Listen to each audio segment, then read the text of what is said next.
नमस्कार दोस्तों, छत्तीसगढ़ की ताज़ा खबर में तो इस समय की बड़ी घटना सामने आई है। बुक डिपो संचालक ने किया सुसाइड। कोरोना काल में बंद हो गई दुकान, तनाव में आकर उठाया आत्मघाती कदम। बैंककर्मी पत्नी से बोला जल्दी घर आ जाना।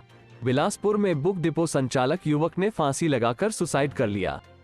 कोरोना काल के दौर में युवक की दुकान बंद हो गई, जिसके बाद से वो तनाव में रहता था। माना जा रहा है कि युवक अपनी बेरोजगारी बर्दाश्त नहीं कर सका और बुधवार की देर शाम उसने अपने घर में फांसी लगा ली। खुदकुशी करने से पहले उसने बैंक में काम करने वाली अपनी पत्नी को कॉल किया था और जल्दी घर आ जाने की बात कही थी। मामला सरकंडा थाना क्षेत्र का है। जानकारी के अनुसार मूलतः बिहार निवासी लल्लन शर्मा 69 वर्ष जांजगीर चांपा जिले के अकलतरा स्थित सीसीआई के रिटायर्ड कर्मचारी हैं। वे रामाग्रीन सिटी कॉलोनी में रहते हैं।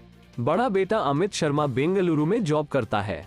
वहीं छोटा बेटा सुमित शर्मा 38 वर्ष सीएमडी कॉलेज के सामने सुमित बुक डिपो के नाम से दुकान चलाता था। सुमित की पत्नी मोपका स्थित एसबीआई में काम करती है। उनका 4 साल का बेटा है। सुमित अपनी पत्नी व बेटे के साथ सोनगंगा कॉलोनी में किराए के मकान में रहता था। सुमित का बेटा रामाग्रीन सिटी कॉलोनी के पास ही एसएस पब्लिक स्कूल में पढ़ता है, जिसे वह रोज स्कूल छोड़ने जाता था और फिर दोपहर में उसे अपने माता पिता के पास रामाग्रीन सिटी में छोड़ देता था। बुधवार को दोपहर वो बेटे को लेकर गया, फिर घर में नहाने खाने के बाद दोपहर करीब 2:30 बजे निकला था। इस दौरान वो अपने किराए के मकान में आ गया। शाम को उसने अपनी पत्नी को कॉल किया और जल्दी घर आ जाने की बात कही। देर शाम करीब 7 बजे उसकी पत्नी घर पहुंची तो दरवाजा खुला था। वहीं अंदर कमरे में सुमित की लाश फंदे पर लटक रही थी। पति को फंदे पर लटकते देखकर उसकी पत्नी ने तत्काल इस घटना की जानकारी अपने ससुर लल्लन शर्मा को दी।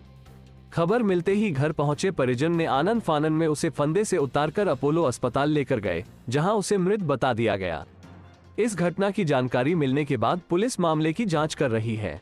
सुमित के पिता लल्लन शर्मा ने बताया कि उसकी शादी 2015 में हुई थी। शादी के बाद दोनों पति पत्नी खुश रहते थे। उनका एक 4 साल का बेटा भी है। सुमित पुस्तक कॉपी की दुकान चलाता था। सब कुछ ठीक चल रहा था। कोरोना काल के दौरान सुमित की दुकान बंद हो गई, जिसके बाद से वो बेरोजगार हो गया था। बीच में प्राइवेट जॉब भी किया, लेकिन उसका मन नहीं लगा।